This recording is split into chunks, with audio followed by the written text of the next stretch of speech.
presidente, ilustre vizinho, senador Lazier, acolitado pelo nosso querido senador Paulo Rocha, senhores senadores, senhoras senadoras, eu gostaria de deixar consignado aqui um requerimento que estou apresentando na Comissão de Constituição e Justiça para solicitar a presença de duas lideranças de mineiros de minas de carvão, e no caso de Santa Catarina, de mineiros que trabalham no subsolo das minas. Nós ainda temos cerca de 4.000 desses profissionais no nosso estado, para que eles participem da primeira audiência pública que venha a ser realizada no âmbito da discussão no Senado Federal da PEC da Reforma da Previdência.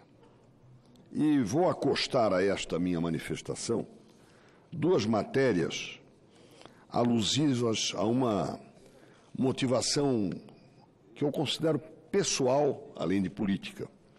Estou acostando a esse pronunciamento e pediria que a taquigrafia considerasse como peças integrantes dele matérias publicadas em jornais de Santa Catarina no ano de 2014, por ocasião do transcurso do 30º aniversário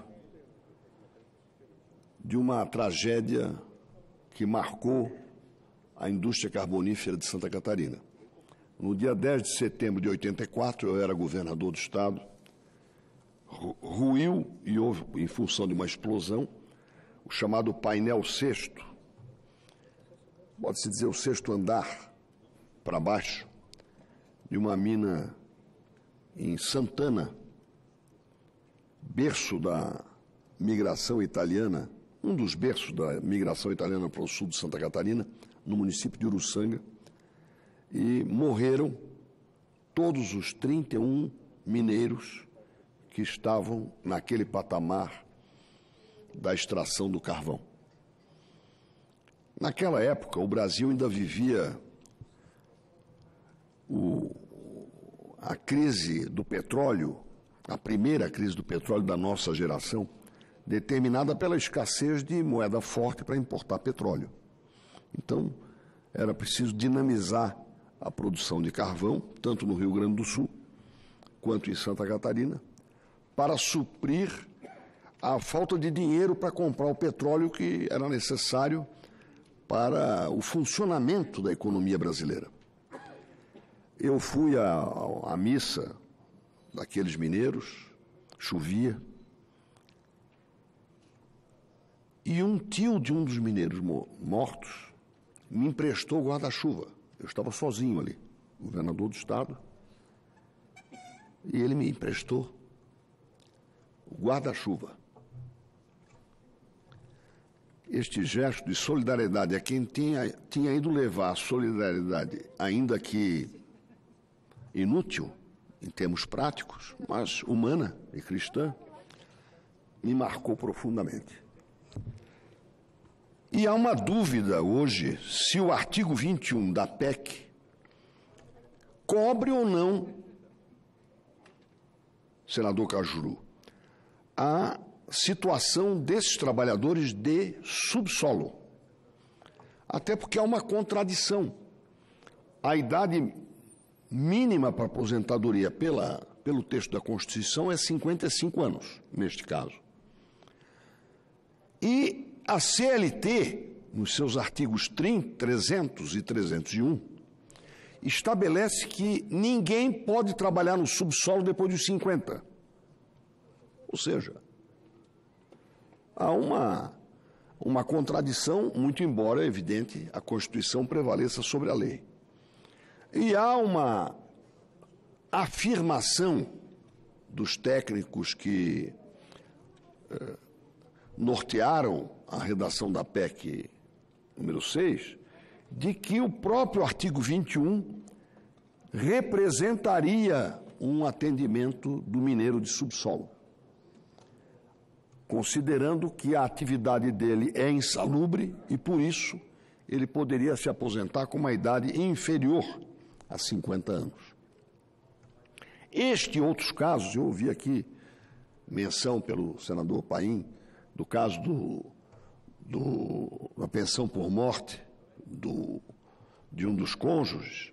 Este e outros casos, creio, devem nortear a nossa ação no trabalho de casa revisora, para que não se perpetre uma injustiça ou um tratamento anti-humano, eu diria, em casos como estes. Não deixo de considerar que a Câmara dos Deputados fez um trabalho exaustivo e, sob muitos aspectos, elogiável no tocante ao benefício de prestação continuada, ao trabalhador rural, afastou a deliberação sobre capitalização na forma como ela veio, verde e sem participação solidária do patrão.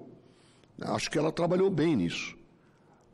Trabalhou em relação ao professor, ainda que de maneira incompleta, trabalhou em relação aos agentes de segurança, mas creio que não seria nem atrapalhar a tramitação da reforma, e muito menos desservir ao país, nós dedicarmos a atenção de casa revisora a problemas desta natureza, ou seja, não são pontuais porque não são de uma pessoa, mas são setoriais, eu diria.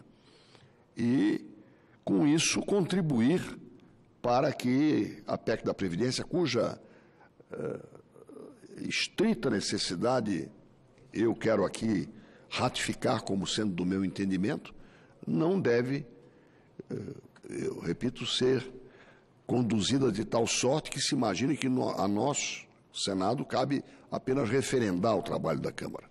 Nós temos a responsabilidade de aperfeiçoar, retirar eventuais equívocos, aperfeiçoá-la e, se for necessário, corrigi-la, como é o caso da omissão de estados e municípios do seu texto. Concluo dizendo isso. Eu acho que os estados e municípios, especialmente os 2.108 municípios que têm regime jurídico próprio, ou seja, têm servidores estatutários, e que correspondem, esses servidores, a 60% dos funcionários públicos municipais, portanto, 40% dos municípios detêm funcionários que correspondem a 60% do total desta, digamos, população.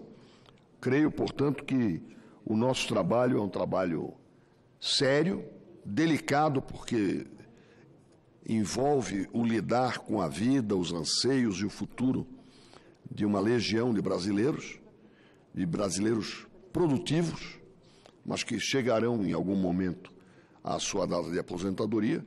E, por fim, acho que o presidente da Casa e a presidente da Comissão de Justiça, senadora Simone Tebet, foram muito felizes na escolha do senador Tasso Gereissati, que é um homem ponderado, com experiência, com capacidade de diálogo e, acima de tudo, com a competência para ouvir questões como esta que eu trago ao conhecimento dos nobres colegas. Muito obrigado, presidente. Cumprimento o senador Espirilhão pelo tema abordado. Com a palavra, com inscrição para uma comunicação inadiável, Santarato, da Rede do Estado do Espírito Santo, com espaço de 5 minutos, com prorrogação concedida de mais 2, no total de 7 minutos. Vossa Excelência tem a palavra.